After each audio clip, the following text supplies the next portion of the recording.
సిస్టంలో వాడు అట్లానే గొడవ పడుతున్నాడు, ఆ అమ్మాయితో గొడవ పడుతున్నాడు, అది పడుతుంది ఇది పడుతున్నాడు. అప్పుడు అడిగాను పక్కన నా ఫ్రెండ్ గారిని, ఆడు నీకు తెలుసు ఎవడో ఆ ఫ్రెండ్ గారిని.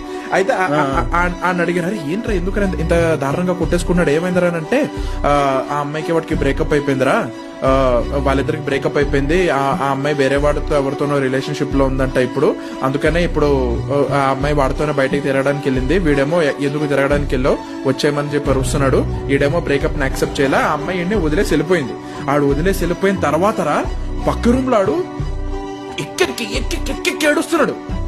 ఎందుకు ఏడుస్తున్నాడో మాకు అర్థం కాల. ఆడికి 5 స్నాప్లు వచ్చాయి. ఒక స్నాపే ఓపెన్ చేశాడు. మాకేంటో తెలియదు, అది నా ఫ్రెండ్ గారు పట్టుకున్నాడు. వాడు ఎక్కి ఏడుస్తున్నాడు రా.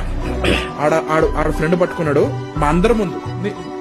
స్నాప్ ఓపెన్ చేస్తే ఆ అమ్మాయి వాడికి బ్లో జాబ్ చేస్తూ ఇడికి స్నాప్ పెట్టింది. That guy was taking snap. ఆ అబ్బాయి గారు ఇలా స్నాప్ చేస్తున్నాడు, ఆ అమ్మాయి ఆడికి బ్లో జాబ్ చేస్తూ 5 స్నాపులు పెట్టింది, అంటే వీడియో స్నాప్లు. మాకు తెలియదేంటో, మేమేం చూడాలని కాదు, మేము చూసాం. ఆడు ఎక్కి ఏడుస్తున్నాడు. ఒకే స్నాప్ ఓపెన్ చేశాడు. ఏంటబ్బా మేము పక్కకి వెళ్ళి, అరే పక్కన ఇంకొకడు ఉన్నాడు, ఆడికి తెలుసు, ఆడు ఇలా ఫోన్ ఇచ్చాడు వేరే వాడికి, నా ఫ్రెండ్ ఆడు ఎవడో నీకు తెలుసు, వాడు ఇలా పెట్టి ఇలా ఓపెన్ చేస్తే ఆడు చుట్టుపక్కల 5 ఉన్నాం, 5 చూసాం.